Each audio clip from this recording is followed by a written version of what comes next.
On March 30th, 1990, central London erupted in a blistering mass protest. Around 200,000 people crammed the streets, some hurling sticks, traffic cones and other debris at the police officers sent to quell the disorder. The furious upheaval occurring at Trafalgar Square and nearby parts of Whitehall, Charing Cross Road and Leicester Square saw windows smashed, cars set alight, monuments defaced and public buildings vandalised. The police launched unsuccessful baton charges to attempt to disperse the protesters, resulting only in more violence and a significant amount of injuries. All told, more than 100 people were injured and over 300 were arrested. This was the culmination of rising protests which had occurred in the preceding months, notably in Bristol and other parts of the UK's southwest. The London protest was by far the largest and most bitter, with multiple groups of protesters being brought by coach to the capital to take part. All of the protests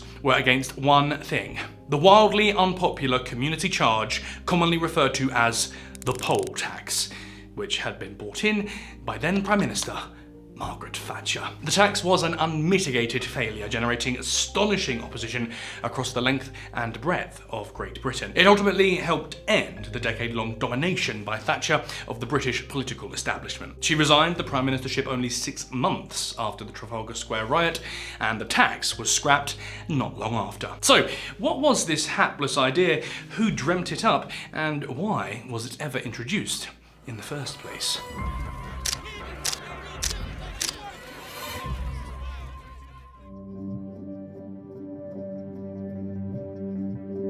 The community charge came into existence in the 1980s as the result of a long-standing objective of both the Conservative Party and Thatcher directly, to scrap the existing system of local council taxation and introduce a new quote-unquote fairer system of raising local government funding. Such a change had been an aim of Thatcher since her time as Shadow Environment Secretary in the mid-1970s, although it would only be brought into place more than a decade into her prime ministership. Until the tax was introduced, local government services in the UK were funded primarily through a system called domestic rates, which had its origin in the Elizabethan era and which largely mirrors the council tax today. The system focused on property values, not the individuals residing within them, and the amount to be paid by a household depended on the value of their place of residence, determined by an official local council assessor. The occupant, which could be a tenant or an owner, was responsible for paying the rates. Households with higher value homes paid more, whilst those residing in lower value homes paid less. The revenue raised through tax was collected by local authorities and used to fund public services. All rather straightforward. But there were several criticisms. Some considered the domestic rate to be untransparent and were dissatisfied with paying high rates of tax for services they felt were not directly benefiting them, and over which they had no influence. Moreover, certain property values were well out of date, depending on when the property was assessed, and house revaluations in 1978 and 1983 had been cancelled. So the rates paid sometimes didn't reflect real market values. And perhaps above all, the system allowed that single occupants of a large home paid more in tax than a multi-person household in a smaller property. While not everyone saw this as unfair, Thatcher and her Conservative cabinet certainly did, believing that this allowed a pass to large families in smaller homes, which they saw as scrounging. They also believed it unfair that families benefiting from many public services paid only a minor contribution to upkeep them, whilst those paying a higher contribution had no say in how the services would be used. Furthermore, they hoped to reduce the grants awarded by Labour local councils, which lowered some tax payments at the government's expense. And while she'd been cautious about implementing a potentially hazardous tax change during her early tenure, she felt that the time was ripe to do just that by the time of her third re-election in 1987. And so the community charge was pitched and put forward in the Conservative Party manifesto for the same general election. The Tories won the election, earning 42% of the vote and 376 seats in the House of Commons. The stage for the change in tax policy was now set. The community charge was quite simple. It aimed to introduce a fixed rate of tax per adult resident of a property, with a reduction for the economically disadvantaged. However, this flat fee varied between local councils and it varied wildly. For example, residents of the local London borough of Wandsworth had to pay on average around £148 per adult per resident per year, but in Camden, also in London, the fee was an astonishing £499 per year. Scotland, where the tax was first introduced, saw rates range from £280 annually in Dundee to £400 in Glasgow. The average across the UK generally worked out at around £360 per adult, meaning that a household of 2 adults would be expected to pay more than £700 per year. And keep in mind, those were 1990 figures. A fee of £700 then would amount to more than £2,000 today. Perhaps unsurprisingly, it was a significant challenge for some poorer households to meet the new expense. And perhaps just as grating was that a millionaire and a minimum wage earner could now be expected to pay the exact same flat tax rate, irrespective of the size of their residence. And that wasn't all. Some households, especially those with multiple adult inhabitants, could be as much as an eye-watering £1,500 worse off per year than under the previous policy. Others, including single inhabitants of a large property, were no less than £10,000 a year better off than they'd previously been. Unsurprisingly, the introduction of the tax would be met with monumental upset, beginning in Scotland, where the framework was rolled out in 1989. The community charge quickly earned the nickname the poll tax, due to it being an equal amount per head, or poll. However, rather ominously, it was also given the nickname in reference to a tax of the same name from 14th century England. The English poll tax of 1379 had proven so unpopular that it of course led to the Peasants' Revolt 2 years after its introduction, which resulted in the sacking of the Tower of London and thousands of deaths. Opposition to the 20th century poll tax soon spread all over the United Kingdom and to nearly every place it was introduced. The only part of the UK not subject to the tax was Northern Ireland, which had its own system of local taxation and which, at the time, was already experiencing unrest due to the Troubles. But while Northern Ireland was spared the upheaval of the poll tax, its own problems were seen by some as just as poorly dealt with by the same person under whom the poll tax was introduced, and that was, of course, Prime Minister Margaret Thatcher.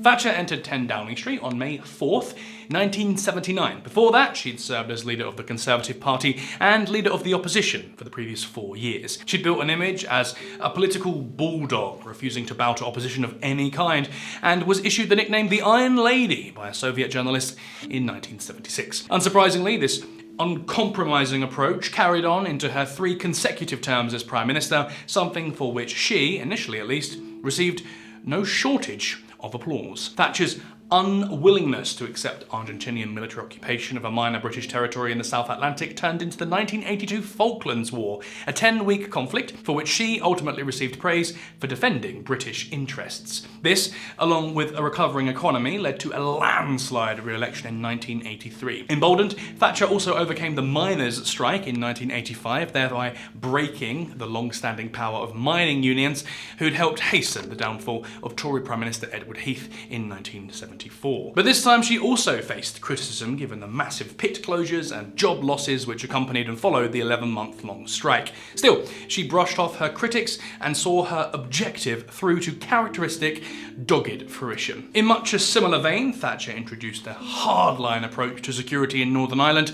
She refused to negotiate with paramilitaries and allowed state security forces to smother protests with water cannons and other heavy-handed means. Once again, this won her some applause, but also much criticism. Perhaps above all, it further cemented her reputation as a stateswoman of steel and resolve. But Thatcher's intransigence also revealed a kind of blindness, leading her and her acolytes to miss open truths regarding some of her measures. That they didn't work and did her image more harm than good. Northern Ireland turned out to be a good example. The first year of her first term as Prime Minister, 1979, saw some of the most significant British casualties of the entire conflict. In March, the INLA, an Irish paramilitary organisation, assassinated Conservative MP and World War II veteran Airey Neave with a car bomb in Westminster. 4 months later, another bomb killed Lord Mountbatten, the last Viceroy of India and the Queen's first cousin, while he holidayed in the west of Ireland. And the very same day, an IRA ambush at Warren Point in Northern Ireland killed 18 British soldiers, the single worst loss of life for the British Army in the entire conflict. Thatcher may have felt, as was the case with the Falklands, that she could capitalise on the public enmity and dissatisfaction by rolling out strong-armed response. But unlike the Falklands, Thatcher's uncompromising approach to Northern Ireland earned her damaging criticism over time. Her die-hard tactics saw the increased attention of political dissidents, sometimes innocent people, which led to outcry. When several Irish Republican inmates, including elected MP Bobby Sands, went on a prison hunger strike in 1981, she refused to bow, leading to their deaths and global outrage. The brutal suppression of protests in Northern Ireland also didn't cause any of the disquiet to decline, and the territory would continue to see vicious protests long beyond the end of her reign. It was this ham-fisted positioning which ultimately put a pitchfork through her third term. But the straw that broke the camel's back was not Northern Ireland. Instead, it was the extreme public opposition to the poll tax. Outrage towards the new system grew so loud that the tax became political dead weight.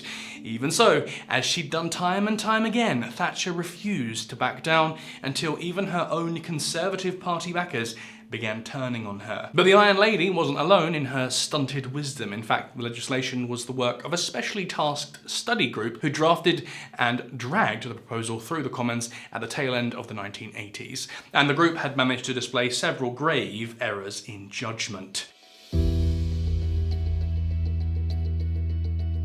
The community charge was born of a green paper published in 1986 entitled Alternatives to Domestic Rates. The paper was produced by the Department of the Environment and its content tabled by a study group led by Conservative MP William Waldegrave. Waldegrave was advised by Labour peer Victor Rothschild, 3rd Baron Rothschild, and reported to the Minister of State for Local Government Kenneth Baker.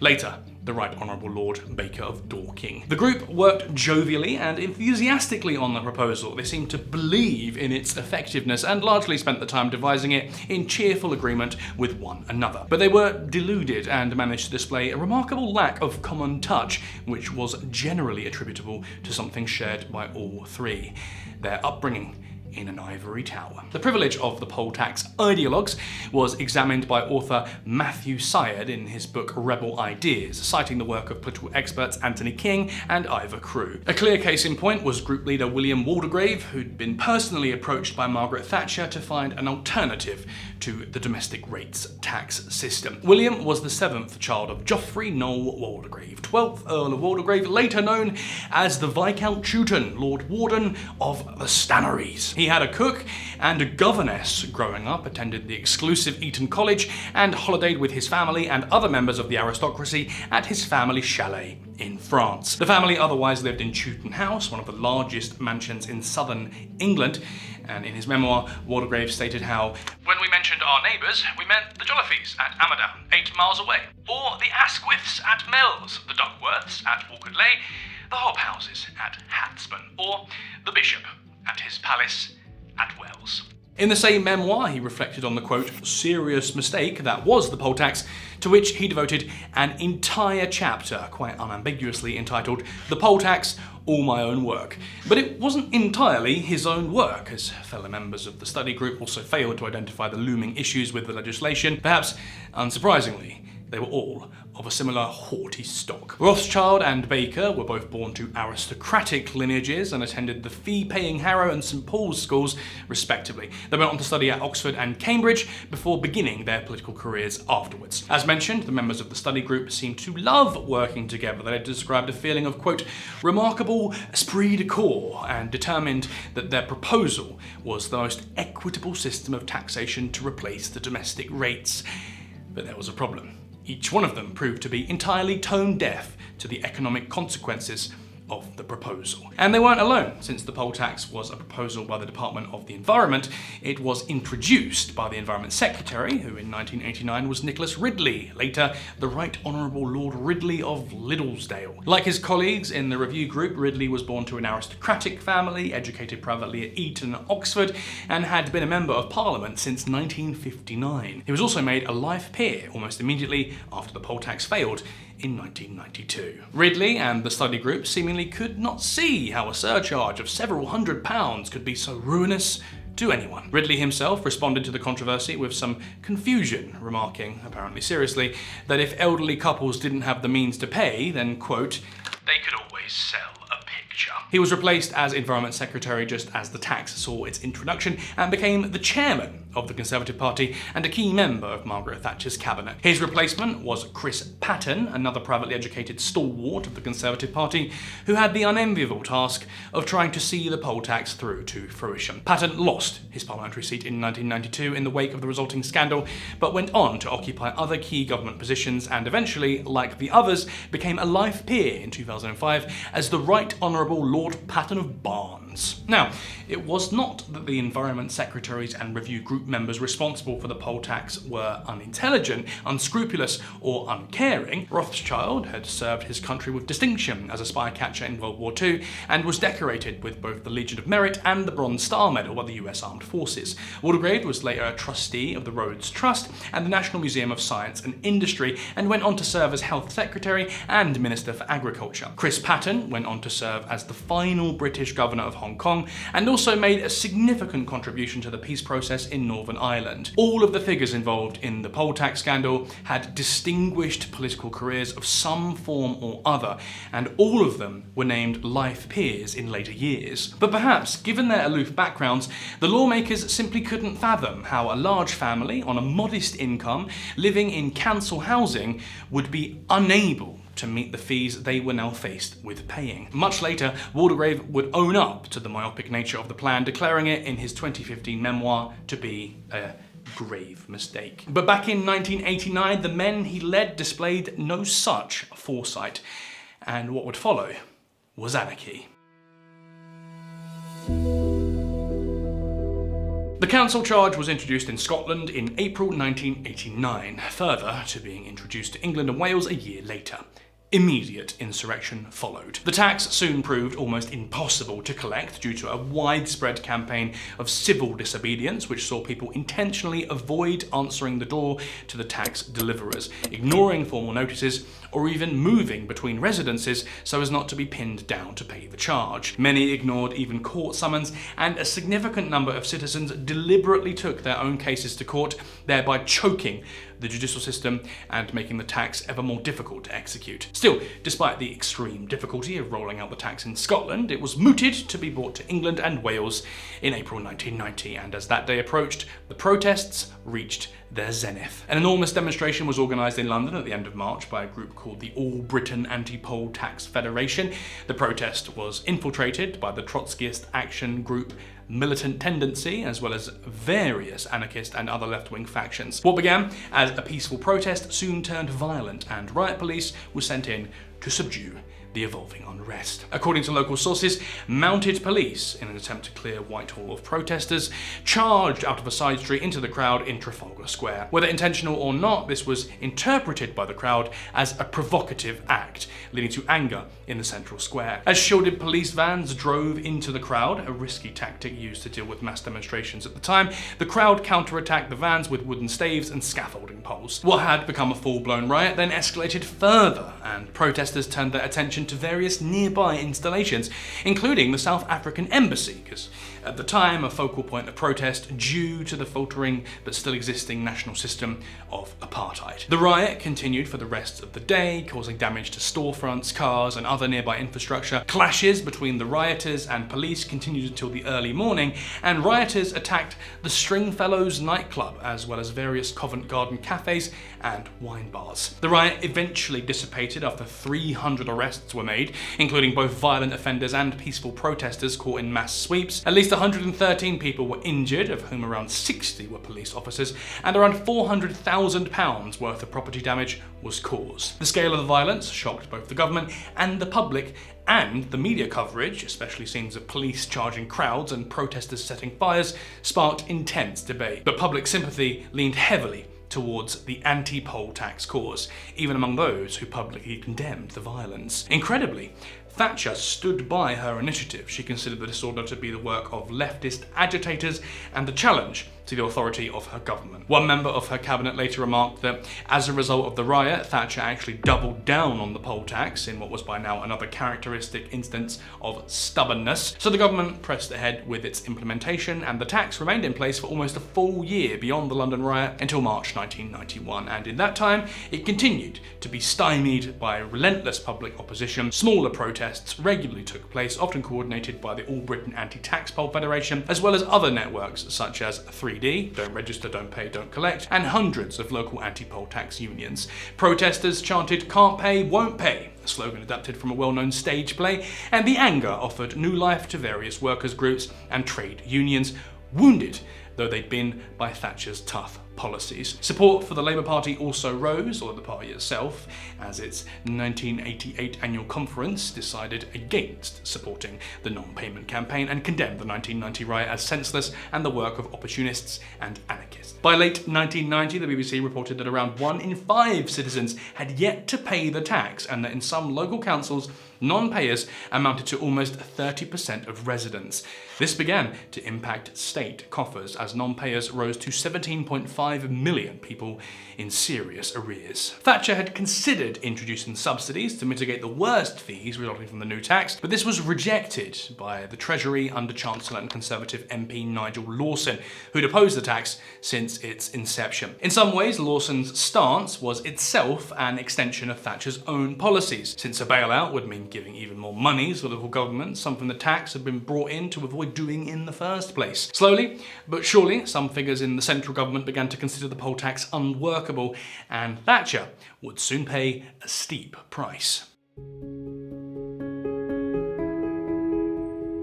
Unsurprisingly, Nigel Lawson's disagreement with Thatcher and the proponents of the tax didn't do his term in office much good. He resigned in October 1989, 6 months before the tax was introduced in Scotland, but still 5 months before its rollout in England and the subsequent riot in London. The departure of the then longest ever serving Chancellor of the Exchequer wasn't a great look for the Prime Minister, and it wasn't about to get any better. Lawson wasn't the only Conservative opposed to the tax. By January 1990, Chris Patten told Thatcher that there could be as many as 83 rebel MPs on the Tory benches. Even senior cabinet members were beginning to feel alienated by her leadership, and it didn't help that the Prime Minister had started to become more vocal in her Euroscepticism, which put her even further at odds with factions from her own party. Given the combination of the poll tax and disagreements regarding the EU, the Chancellor's resignation couldn't have come at a worse time for Thatcher. But he wasn't alone in his departure. Next to abandon ship was Deputy Prime Minister Sir Geoffrey Howe, himself a former Chancellor and Foreign Secretary, and the longest serving member of Thatcher's cabinet. And it was the departure of Howe which dealt an even heavier blow to her leadership. In a now famous resignation speech in November 1990,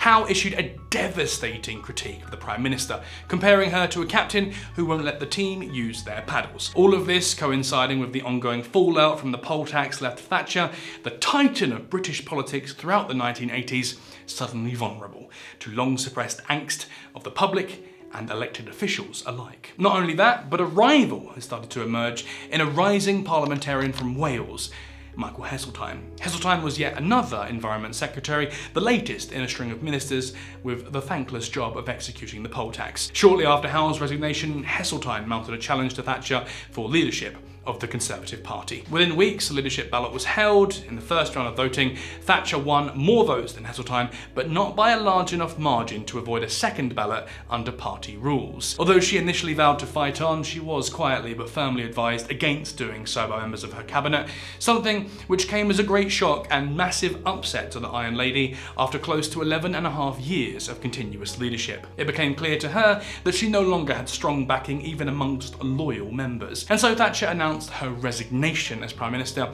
and leader of the Conservative Party on the 22nd of November and left office 8 days later, cementing the long and laborious fall of the longest-serving UK Prime Minister of the 20th century. In a tearful departure speech from Downing Street, Thatcher declared, "We leave Downing Street for the last time after 11 and a half wonderful years, and we're very happy that we leave the United Kingdom in a very much better state than when we came here." Except that there was still the question of the hated poll tax, which at the time of her departure was still very much in place. Thatcher's resignation left 3 candidates, Michael Heseltine, John Major and Douglas Hurd, as the remaining candidates vying to replace her for the party and government leadership. All 3 vowed to abolish the poll tax as part of their programme for government. In the end, Major emerged triumphant, seeing off the challenge of Heseltine by a decisive 54 votes and assuming the prime ministership the day Thatcher left office on the 28th of November 1990. Heseltine was named Environment Secretary, the 4th in only 5 years, but blissfully, and unlike his predecessors Chris Patten and Nicholas Ridley, he wouldn't have to deal with rolling out the poll tax for much longer. In early 1991, the Treasury announced a rise in value-added tax from 15 to 17.5%, allowing a reduction of £140 to the tax. The abolition of the poll tax was announced in March, less than 4 months to the day since Thatcher resigned from office. And by the 1992 general election, it was further announced that the poll tax would be replaced with the council tax from the start of the 1993 to 1994 financial year. The council tax strongly resembled the old domestic rates system, with the addition that properties were placed in distinct value bands with a cap, and that the tax was levied on the property's capital value rather than on its rental value. Households with only 1 occupant were also entitled to a 25% discount.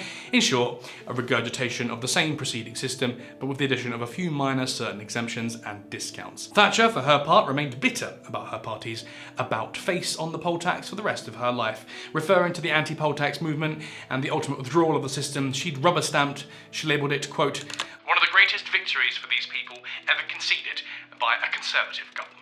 Some party voters agreed with her, and the question of whether or not Thatcher should have stood firm despite the unpopularity of the tax and the challenge to her leadership remained political currency for years to come. Perhaps symbolically, the Conservative Party has not, to date, repeated the height of the success accomplished by Thatcher and her cabinet during her last election victory in 1987. Symbolic, perhaps, given that their seat total of 376 was itself a fall from her previous election victory in 1983. The left rallied, and by 1997, John Major was defeated in that year's general election by Labour Party's Tony Blair, ushering in a new era in British political history. The same year, Militant, the newspaper around which the Trotskyist militant tendency was centred, published its final issue. And despite its demise, the journal, with its dying breath, reflected on the failed poll tax and crowed that the anti-poll tax movement had succeeded in finally bringing down the reign of the Iron Lady, Margaret Thatcher herself.